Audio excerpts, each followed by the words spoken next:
बोले श्री प्राणनाथ प्यारे की जय। श्री सतगुरु महाराज की जय। सतगुरु श्री रामचंद्र जी महाराज की जय। तीनों पुरी धाम की जय। सर्व सुंदर साथ की जय। बंदो सतगुरु चरण को करू सो प्रेम प्रणाम। अशुभहरण मंगल करण श्री देव चंद्र जी नाम। श्री प्राणनाथ निज मूलपति श्री में राज शुभ नाम। तेज कुंवर श्यामा युगल को पल पल करो प्रणाम। श्री प्राणनाथ तुम सत्य हो तुमसे चलत जहाज। मैं अधीन करनी नहीं आग्रह की लाज। बाग्रह की लाज। बोले श्री प्राणनाथ प्यारे की। चर्चा प्रारंभ होत है सुनो साथ चित दे। भजो श्री राज श्यामा जी श्री प्राणनाथ सखी जीवन हमारे। श्री महामति कहे साथ जी भया चर्चा का बखत। अब तुम सुनियो चित दे लाल आगे आए बैठे तपत। लाल आगे आए बैठे तपत। श्री प्राणनाथ प्यारे की जय। महाराज स्वामी श्री लाल जी महाराज की। प्राणाता प्यारे सुंदर साथ जी आप सबके धाम हृदय में विराजमान प्राण प्रियतम प्राण वल्लभ के नूरी चरण कोटि कोटि सुंदर साथ जी कोटि कोटि प्रेम जी। अच्छा जी अब हम चलते हैं कक्षा है की तरफ। तो सतगुरु महाराज जी क्या फरमा रहे हैं।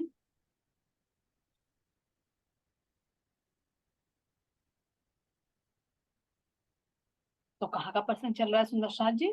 जूनागढ़ में हरजी व्यास जी। तो हरजी व्यास जूनागढ़ में रहते हैं तो इनके यहाँ पर कौन नौकरी करते हैं कांजी भाई है ना। तो इन कांजी भाई को देखना ये वही कांजी भाई है जिन्हें श्री जी ने वो सेवा दी थी कि तुम मुझे सुंदर साथ का मेला करना है और पैसे की सारी जिम्मेदारी तुम्हारी है कैसे कैसे तुम्हें क्या खरीदना है कैसे कैसे पैसा खर्च करना।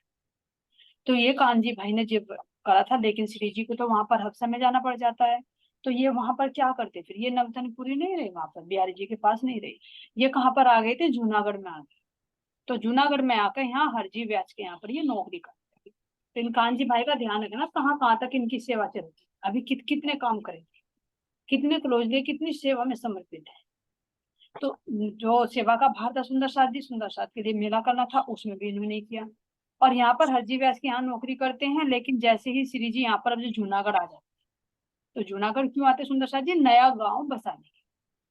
अब नया गांव क्यों बसाना पड़ा है भाई जब नवतनपुरी में रहते थे इनका घर था फिर नया गांव क्यों बसाया।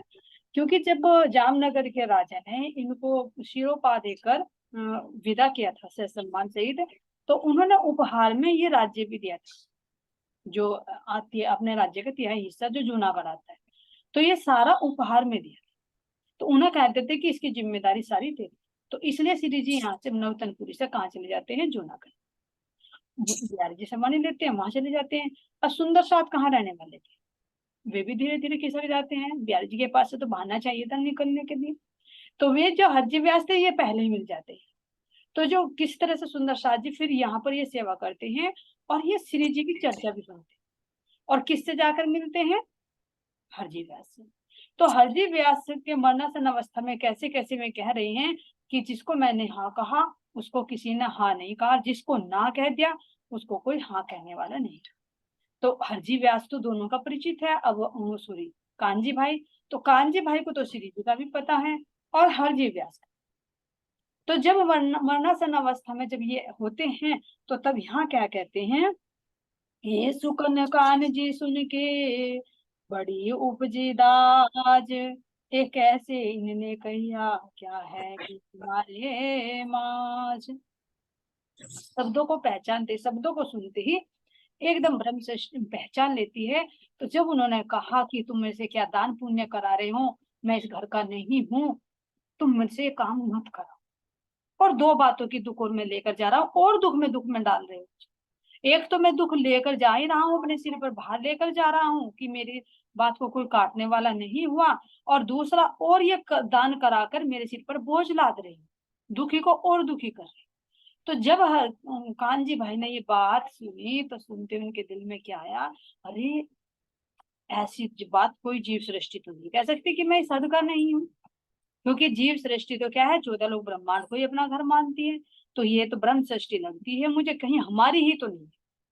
तो एक लगाव देखो, हाँ होता है सुंदर साथी, एक शब्द सुनते ही जब कोई लगे, अगर कोई प्रणाम भी करेगा तो एकदम कितनी खुशी होगी। अरे यो कोई प्रणाम नहीं, चाहे भले ही वो वैसे ही प्रणाम कर रहा हो, उसका अपने आदत हो, लेकिन एकदम खुशी होगी, अरे ये हमारा प्रणाम तो नहीं, हमारे संगी आत्मा तो नहीं है। तो ऐसे ही हरजी व्यास इतनी दिन से सेवा कर रहे थे, लेकिन अब जब उन्होंने ये बात कही तो उन्हें लगा, अरे मैं इतने दिन से इनके यहाँ नौकरी कर रहा हूँ, आज इसने बात कही तो कहीं ये हमारी साथी आत्मा तो नहीं है। तो इसलिए कह रहे हैं, कहीं ये है हमारे माज, कहीं हमारी ब्रह्म सृष्टि में से तो नहीं है। अब आगे क्या कहते हैं, ये तो सुकन सो कहे जो कहे वासना धाम, क्यों ये जीवता रहे या के पूरे मनोरथ काम। इसने ऐसे सुकन क्यों कहे, ऐसे शब्द क्यों कहे, ऐसे शब्द तो ब्रह्म सृष्टि ही कह सकती है, या फिर ईश्वर सृष्टि कह सकती, कि मैं इस हद भूमि का नहीं। अब उसमें तो कांजी भाई पक्का विश्वास तो नहीं था कि ये ईश्वर सृष्टि है या ब्रह्म सृष्टि, लेकिन सुंदर साथ जी ये तो पक्का हो गया कि जीव सृष्टि तो नहीं। अभी अभी श्री जी अब आगे जब चर्चा करेंगे तो ये उससे पता लगेगा कि ये ना तो हद के हैं ना परमधाम के हैं, ये ईश्वर सृष्टि। क्योंकि ये कह रहे कि जिसने जितना अंकुर होता है उसका वही का सुख वो प्राप्त करता है। यूं करते कान जी ने यह बात श्री जी आगे करी, श्री जी ये सुन के दिल बीच धरी। अब दिन में वहां पर नौकरी करते, सुबह शाम श्री जी के पास जाकर चर्चा श्रवण करते कान जी भाई। तो अब जब ये खुशी है तो कितनी खुशी हुई, तो जाकर तोड़कर तुरंत सबसे पहले श्री जी के चरणों में प्रणाम करते, बता श्री जी आज हमारी एक ब्रह्म सृष्टि होगी है ना, लेकिन गड़बड़ ये हो गई कि इतने दिन से मैं सेवा कर रहा हूँ, उसके यहाँ नौकरी कर रहा हूँ, जब उससे मुझे पहचान नहीं हुई, और अब वो मरणासन अवस्था में अब मुझे उसके शब्दों से पहचान। अब तो मरणासन अवस्था में अब क्या किया जा सकता, क्योंकि जब मौत सिर पर रखी हो तो सुंदर साहब क्या उसको ब्रह्म ज्ञान सुनाए, क्या उसकी रहनी बनेगी, क्या उसकी चलनी बनेगी, क्या वो परमात्मा से प्रेम, क्या करेगा वो यहाँ पर, कुछ भी नहीं करेगा, क्योंकि जब अंत समय आ रहा। तो श्री कानजी भाई कहते हैं कि पता तो मुझे अभी चला है कि उसने ऐसे ऐसे शब्द कहे कि तुम मेरे से गोदान क्यों करा रहे हो, मैं तो इस हद भूमि का नहीं हूँ, और ये तो आवागमन में फंसाने वाला था। तो उन्होंने दान देने के लिए मना कर दिया। अब जीव तो खुश होकर दान देता है। और श्री जी दो बात उसने और कही है कि जिस बात को मैंने हाँ कह दिया उसको आज तक किसी ने ना नहीं किया, यानी मेरे से बड़ा कोई ज्ञानी नहीं है जितना शास्त्रों का मुझे ज्ञान। तो उन्होंने कहा कि इस बात का दुख लेकर मैं जा रहा हूं कि मेरी बात को काटने वाला आज तक कोई नहीं मिला। अब उन्हें तो पता था श्री जी के ज्ञान का, तो ये करते हैं कि कहीं मैं कैसे ना कैसे करूं, अगर ये जीवित रह जाए तो मैं श्री जी की इससे बात कराऊं, इसका घमंड तो ये अहंकार ही है सुंदर साथी। लेकिन फिर भी अहंकार होते हुए भी अभी एक कुछ अंकुर है नम्रता का, जो ये कह रहे हैं कि मेरी बात को किसी ने आज तक काटा नहीं, जिसको अगर ब्रह्म को मैंने निराकार कह दिया तो किसी ने आज तक साकार साबित नहीं किया, उसकी बात भी जायज है। जब इतने शास्त्रार्थ किए, उसके पास इतना ज्ञान था, तो वास्तव में आज तक कोई मिला ही नहीं। लेकिन इतनी बात अगर दिल में लेकर जा रहा है तो थोड़ी विनम्रता का बीज है, ये पहचान होती है सुंदर साथी ईश्वर सृष्टि और ब्रह्म सृष्टि की। जीव क्या होता है? अकड़ में होता है, अहंकार में होता है, क्योंकि इस संसार की उत्पत्ति ही अहंकार से, तो क्यों नहीं अहंकार होगा? तो यहाँ पर नजर आता है, तो ये कानजी भाई बता रहे हैं कि श्री जी ऐसे ऐसे उन्होंने कहा। तो अब मेरी इच्छा ये है कि वो अगर जी जाए ना किसी न किसी तरह से, तो मैं आपसे उसका शास्त्र, शायद वो हमारी ब्रह्म सृष्टि हो, तो वो आपके शब्दों को सुनकर जाओ। तो यहाँ पर सुंदर साथ ये देखना, जो अभिमान है इनके अंदर, किसका अभिमान है? कोई रूप का, धन का, किसी का नहीं, ज्ञान का। अभिमान के भी कई रूप, किसी को रूप का अहंकार होता है, अभिमान होता है, किसी को धन का, किसी को अपने बल का, किसी को अपने ज्ञान। लेकिन ज्ञान का जो अभिमान होता है वो सबसे बड़ा खतरनाक है, क्योंकि और जो है, जैसे भी मान लो रूप है, तो दूसरे को देखकर या जरा से भी कोई शरीर में डिफेक्ट हो जाए तो पता लग जाएगा कहाँ गया थे। बीमारी हो जाए, 10 दिन बुखार हो जाए, देखो कहाँ जाएगी चेहरे का चमक, है ना। धन है, धन किसी कारण बस नुकसान हो जाए, चोर चुरा कर ले जाए, तो पता लग जाएगा किस पर घमंड कर रहा था। ऐसे ही बल का, शरीर में कमजोरी आ जाए, कुछ नहीं, ये हो जाएगा। लेकिन ज्ञान जो का जो होता है सुंदर साथ जी, ये बहुत बड़ा होता है, ये जीव लेकर ही जाता है। तो ये जो ज्ञान होता है, इस ज्ञान का जो चकनाचूर हो सकता है, ये तो धाम धनी की मेहर से ही हो सकता है, जब एक सच्चे सतगुरु की प्राप्ति हो जाए। नहीं तो हर एक के अंदर, क्योंकि क्यों है यो, क्योंकि मोह और अहंकार से ही तो इस सृष्टि की उत्पत्ति हुई, तो बीज रूप में हर एक के अंदर। तो जब सतगुरु महाराज जी की धाम धनी की अति मेहरती कृपया होती है, सबसे बड़ी कृपया, जब वे करते अपने पर किसी का अहंकार नहीं रहने। अब ये हरजी व्यास पर कृपया ही तो हो रही है, और कैसे हो रही है? अभी में श्री जी के माध्यम से होगी। तो यहाँ पर सुंदर साथ जी जब ये सोचते हैं कानजी भाई कि कैसे ना कैसे करके बिल्कुल स्वस्थ हो जाए, इसको बचा लो मैं, तो अब श्री जी ने आदेश दे दिया कि तू उसकी अच्छी तरह से सेवा कर। अब ध्यान देना, सेवा, पहले क्या करता था? नौकरी, और अब क्या कर रहा है? सेवा। तो नौकरी के बदले में क्या मिलता है? पैसा। तो जितना पैसा मिलेगा इतनी ही बंदा काम करे, एक फर्ज बन। लेकिन अब आगे सेवा, इसमें भाव क्या था? स्वामी का, नौकर का और मालिक का। तो नौकर और मालिक मान, लेकिन अब क्या बीज लगा है? अरे ये मेरे परम धाम की संगी आत्मा है।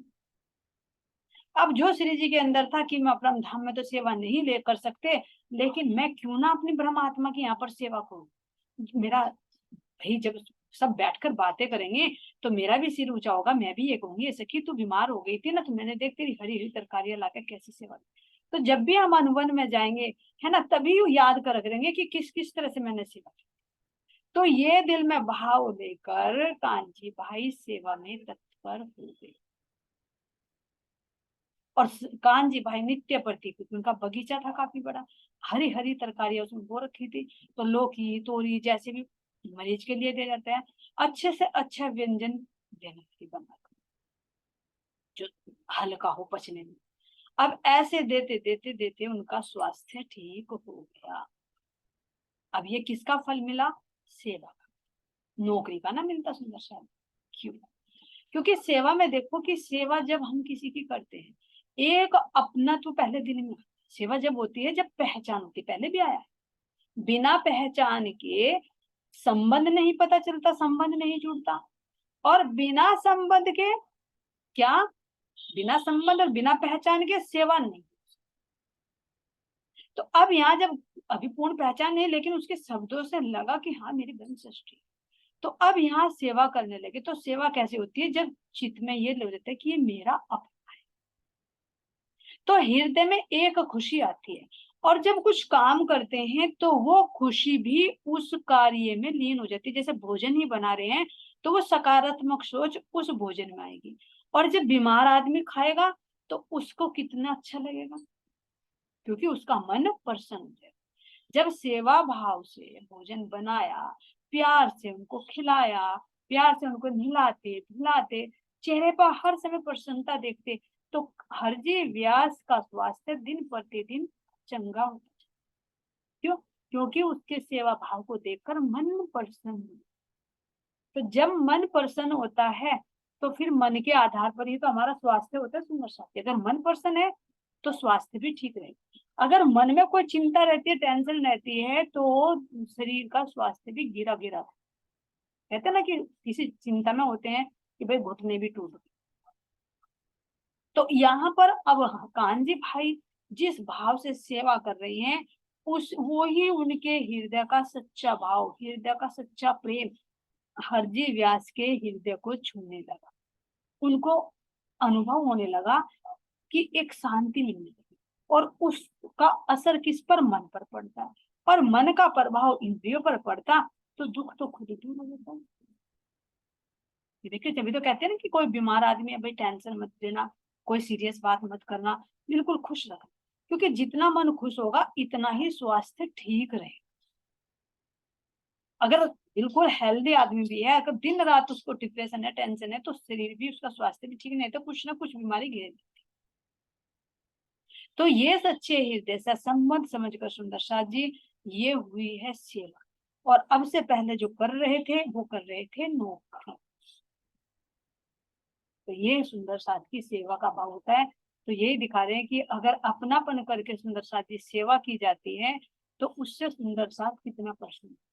और ये सुंदर साथी नहीं, सुंदर साथी ये हमें अपने परिवार में भी ये कर्तव्य नहीं, प्रेम से ही अगर हम ये संबंध बनाएंगे तो उनके हृदय में भी मिठास है। नहीं तो क्या होगा? उनके हृदय में कटुता चली और वो तुम्हारे क्या होते रहेंगे? खिलाफ। तो यहाँ पर भी एक फर्ज न करके यहाँ पर भी एक सेवा था कि जब मुझे दान देने ने हुक्म दिया है तो मैं इसको कर रही हूँ, और जब करूंगी तो दूसरे के मन में भी फिर वही विचार, वही सकारात्मक सोच, क्योंकि ये विचारों का आदान प्रदान है। जैसे हम दूसरे के प्रति सोचते हैं ऐसे ही वो हमारे पर ऐसे ही रिफ्लेक्ट होकर आता है। जैसा व्यवहार तुम करोगे, कहा ना कि ये संसार क्या है? दर्पण है। जैसा हम होंगे वैसा ही प्रतिबिंब सामने नजर। तो जैसा हम दूसरे के साथ व्यवहार करेंगे वो रिटर्न होकर वैसा ही हमारे साथ। वो अधिकतर होता है कि सुंदर साथ के साथ तुम सही व्यवहार करते हैं, लेकिन घर परिवार में अगर कोई सुंदर साथ भी है उसके साथ हमारा व्यवहार सही नहीं है, तो विचार करें वो भी तो हमारे संग की आत्मा है। अगर वो जब धाम में जाएगी तो वो कितनी बात करेगी, मैं तेरी बहन थी या मैं तेरी ननंद थी, है ना, या मैं तेरी भाभी थी, तो तू मुझे कितना परेशान करती और कह रही थी कि मैं तेरी आत्मा हूं। तो वो कलंक लेकर जाएंगे हम, क्योंकि वहां पर सारी बातें हो रही है, जितनी भी बातें ये सब रिकॉर्ड कहते हैं। जैसे सीसीटीवी कैमरे में रिकॉर्ड हो जाती है, तो लगा हुआ है अक्षरब्रह्म की दृष्टि का सीसीटीवी कैमरा लगा हुआ है, और राज्य के दृष्टि से जुड़ा हुआ है, सारी चीजें खोल कर रखी जाएंगी तुमने। उसका ध्यान रखना कि हमारी सारी चीज रिकॉर्ड हो रही है, तो हमें क्या कहना क्या। अगर यहाँ सुंदर साथ जी मीटिंग पे देखे तो रिकॉर्ड हो रही, तो हम कितने चुपते, अरे कुछ गलत ना हो जाए, अरे म्यूट कर ले, घर से आवाज ना आ जाए। तो ऐसे ही तो हमारी बात भी रिकॉर्ड हो रही है ना। ऐसे हमें एहसास करें कि हम हर पल राज्य महाराज जी की दृष्टि के उस सीसीटीवी कैमरे में हमारी हर एक्टिविटी रिकॉर्ड हो रही है। यानी कि परीक्षा हो रही है यहाँ पर पल पल, और फिर वो परीक्षा खुल ली जाएगी, खुलेंगी तुम्हारी कॉपी किताबें कि कितना तुमने कैसा व्यवहार किया। तो कहीं हमें फिर वहां शर्मिंदा ना होना पड़े, इस बात का हमें ध्यान रखना है। तो जैसे हरजी व्यास कानजी भाई ने एक शब्द के सुनते ये देखा मेरी संगी आत्मा है, तो नौकरी का भाव छोड़कर सेवा भाव। तो ये इसीलिए महाराज ने कहा सेवा से तुम पाओगे पार। कहा सेवा कई तरह की होती है, धन की भी सेवा होती है, तन से भी सेवा होती है, मन से भी सेवा होती है, सब तरह से सेवा। तो यहाँ पर कांजी भाई किससे कर रहे हैं? तन की। किसको? हरजी व्यास का स्वास्थ्य ठीक करना। तो क्या कह रही हैं? जो जीवताए रहते हैं कहूँ चर्चा के सुकन, सब सके भानु इनके तुम सा करियो सही। फिर यही बात को उठाया दूर होवे गुमान, सेवा लगा कान जी करने की मोए में पहचान। अब सेवा करने लगे, तो सेवा कैसे करने लगे? नित्य तरकारी लावही सोध के बागों से, तब राजी होवे कान जी पर कहियो शाबाश में। ऐसे ऐसे सुंदर साथ जी जब उन्होंने सेवा की, उनका स्वास्थ्य ठीक हो गया, मन को जीत लिया उनके, तो कहने लगे शाबाश कांजी भाई, है ना, तुमने मेरी बहुत बड़ी सेवा की। और जब मन प्रसन्न होता है तो ये देखो, ये सोचता है कोई बस पता नहीं इसको क्या दे। ये तो हमारे ब्रह्म श्रेष्ठियों की बात है। जैसे श्री जी रीझते हैं, जैसे सतगुरु देवचंद जी महाराज जी पर वे हरिदास जी रीझ गए थे कि बता मैं तुझे क्या दूं सेवा से। तो ऐसे ही यहाँ पर सुंदर शाह जी, हर जी व्यास प्रसन्न हो गए और कहने लगे शाबाश कांजी भाई, तूने इतनी मेरी सेवा की है, बता तुझे क्या दूं, आज जो मांगेगा ना वो मैं। लेकिन क्या कहते हैं हर कांजी भाई कि अभी नहीं, मैं कुछ नहीं, समय आने पर मैं देख, है ना, मांग जो कुछ मांगना सो मैं देव तुमको, तै राजी मुझे बहुत किया इन सेवा के मोह। ये सेवा करके तुमने मुझे बहुत खुश कर दिया, क्योंकि मन प्रसन्न है तो शरीर तो स्वस्थ है। अब कह रही हैं जो 1000 रुपया दे वही मैं राजी न तिन पर, तेरी तरकारी की सेवा से खुशहाल हुआ इन पर। अब ये सुंदर साहब जी क्या है, ब्राह्मण है, पंडित है, तो कथा प्रवचन भी करते हैं, तो इनको क्या रहता है, दान दक्षिणा का ज्यादा लोभ लालच रहता है, यहाँ से मिल जाए यहाँ से मिल जाए। तो उस समय तो सुंदर साहब जी 100 रुपए की भी बहुत रहती। अब की वैल्यू में देख रहे कि ये सॉरी कि भाई 1000 रुपए कह रहे हैं कि कोई बड़ी रकम नहीं। 1000 रुपए उस समय का देखो जब एक एक पैसा चल, है ना।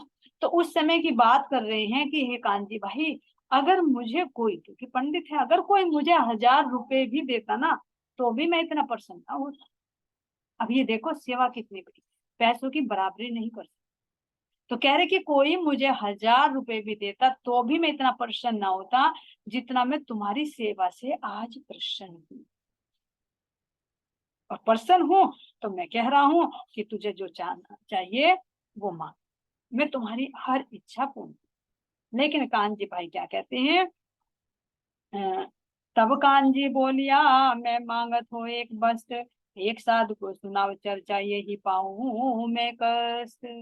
तो कुछ समय आता है जब कहते हैं कान जी भाई कि मैं आपसे मांगूंगा, तो सोचते हैं कि क्या मांगू, जिस जो उद्देश्य मेरा मुझे तो पता है, तो तुरंत कह देते हैं कि मुझे और कुछ नहीं चाहिए, मुझे तो बस ये चाहिए कि एक साधु महात्मा है और उन्हें तुमने ज्ञान चर्चा सुना। अब इसे देखकर तो और खुश हो जाते हैं, क्योंकि कान को हरजी व्यास को तो कथा सुनाने का बड़ा शौक था। भाई मान लीजिए अगर तुम ही ले लो, हमें कोई चीज अच्छी लगती है तो कोई उसी को ही मांगे तो कितनी खुश होकर। तो हरजी व्यास तो कथा प्रवचन में सत्संग में इंटरेस्ट रखते थे, वही तो उनका काम था, क्योंकि बहुत सारे ग्रंथ उनके पास थे, जिसको चाहो जो ले लो, जो सुनना चाहो वो सुन लो। तभी तो आज तक उनकी बात कोई काट नहीं पाया।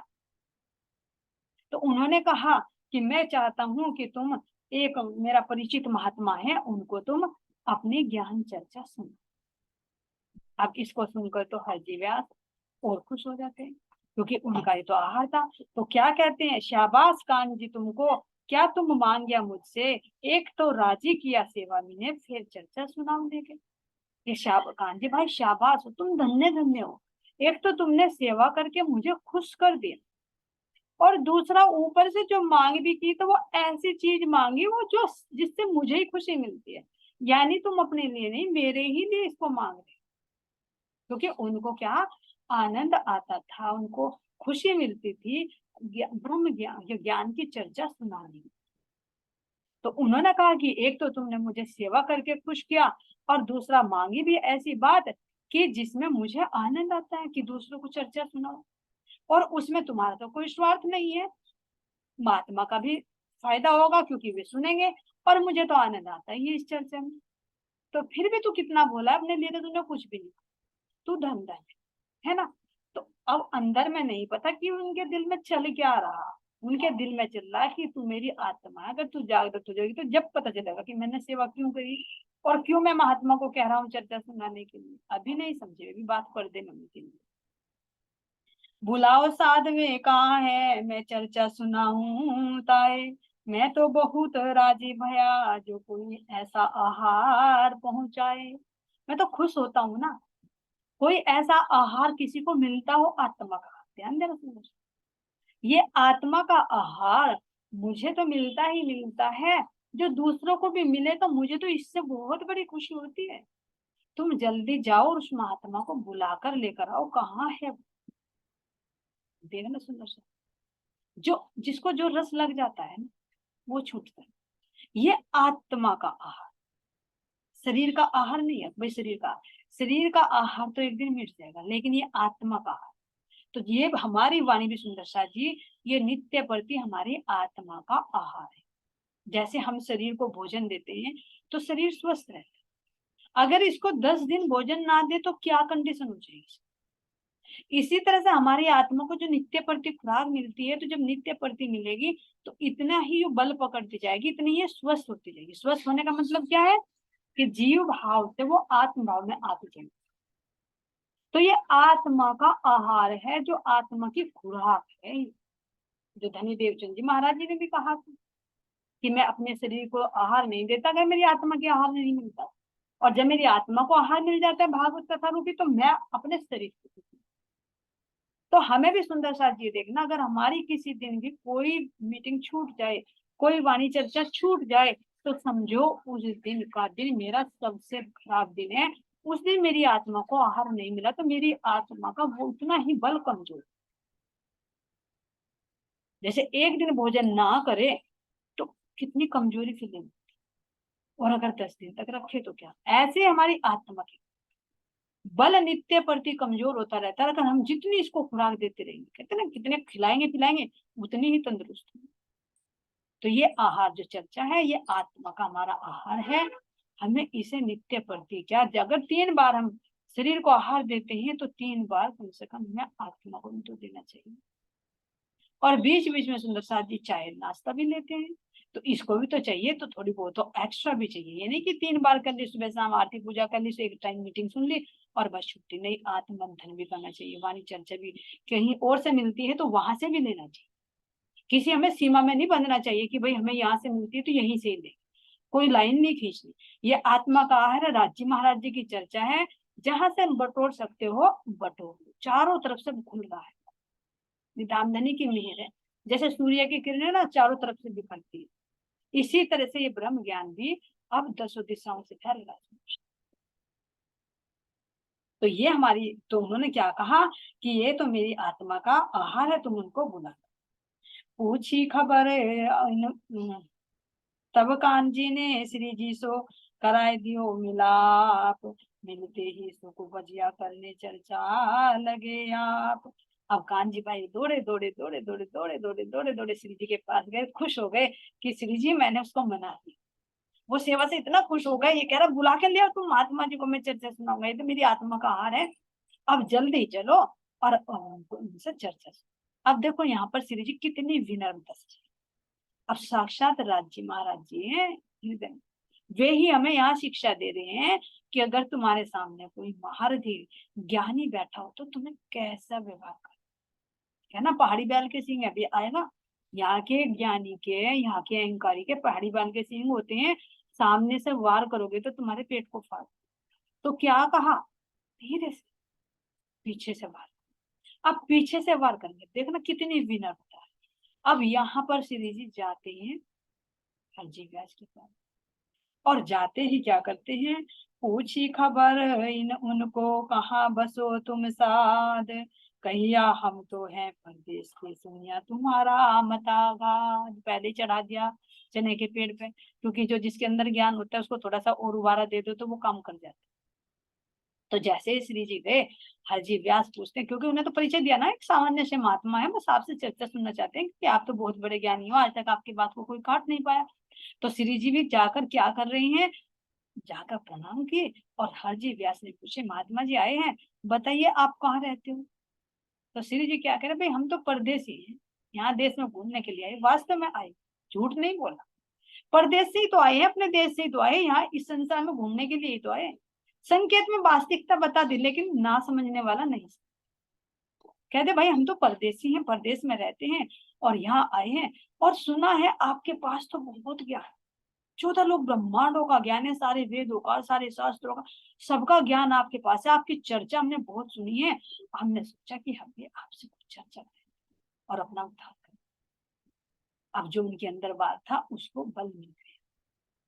देखो ये श्री जी तो दे रहे हैं, लेकिन ये गीता में भी दिया गया है ना। जब गीता में अर्जुन जी को उपदेश देते हैं श्री कृष्ण जी, तो तब कहते हैं कि अगर किसी की बात को काटना है ना, तो कैसे काटना, उसके अंदर घमंड है, तुम एकदम काटोगे तो उसको अच्छा नहीं लगेगा, तो क्या करो, पहले उसकी बात का समर्थन करो। अब कि वो बात कुछ कह रहा है तो उसे कह दो, हाँ भाई तू कह तो ठीक रहा, पर ये बात ऐसे नहीं, मुझे ऐसे जैसे, तो उसको वो अंत जो उसका डंक था ना, वो डंक मर जाता है कि हाँ मेरी बात का सबूत। हर ग्रंथों में युक्ति सुंदर साथी, लेकिन हमारी दृष्टि नहीं, महाराज जी खोल खोल कर दिखा, और यहाँ तो राज जी महाराज जी साक्षात करके दिखा। तो कहते हैं कि हमने तो बहुत आपका मदा अगाध है, आपकी बुद्धि बहुत विशाल है, बहुत ज्ञानी हो आप, हमने आपके बारे में दूर दूर तक चर्चा सुनी है, और हम खोजते खोजते आपके पास आए, आप हमें कुछ ज्ञान चर्चा सुनिए। अब इतनी सुनते तो हर चीज व्यास खोलकर कृपा हो गए।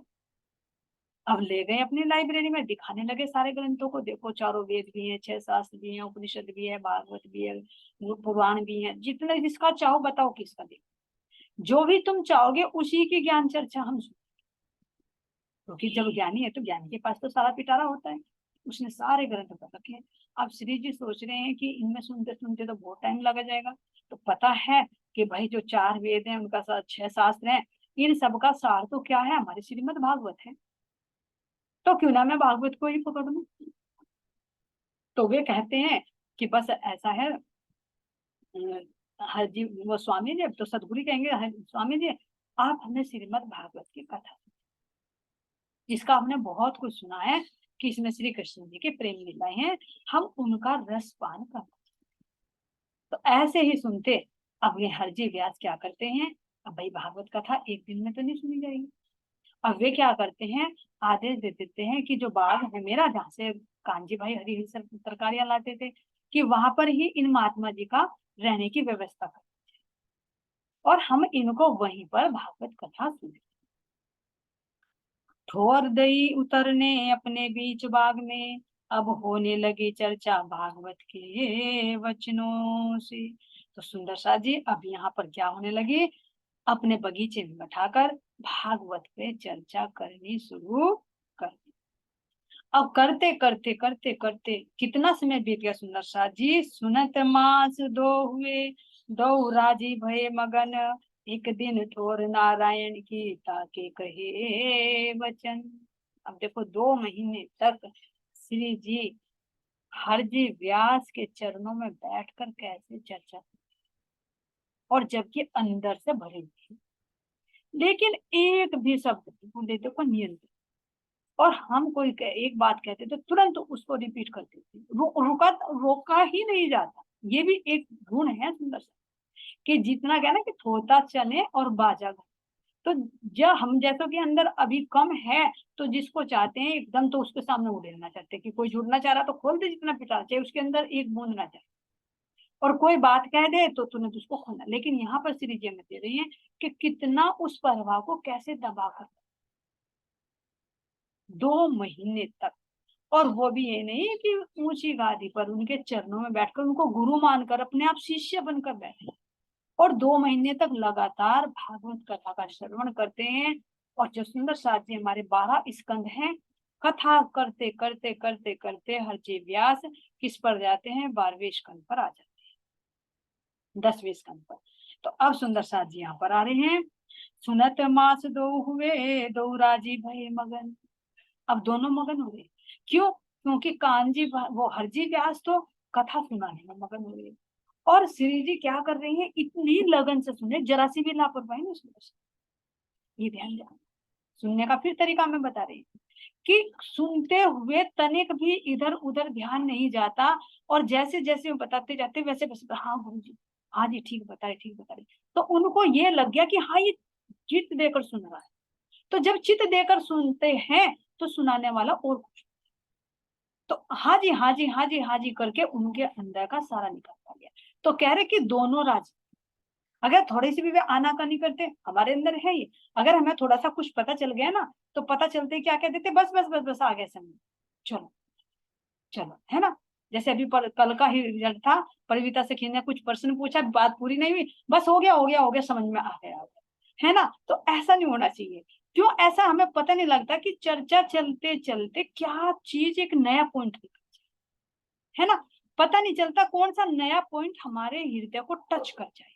तो यहाँ पर श्री जी को देखो पूरी भागवत का पता है, लेकिन फिर भी 2 महीने तक 10वें स्कंद तक पूरी सुनी, ये नहीं कहा कि हाँ समझ में आ, है ना। तो हमें अपनी एक एक छोटी छोटी चीजों को देखना है।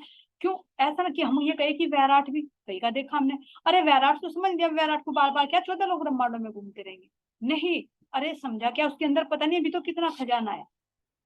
जब महाराज जी कोई चर्चा सुना रहे हैं, अभी आएगा वैराट का, फिर भी आएगा, तो उसमें से पता नहीं हमें क्या पॉइंट।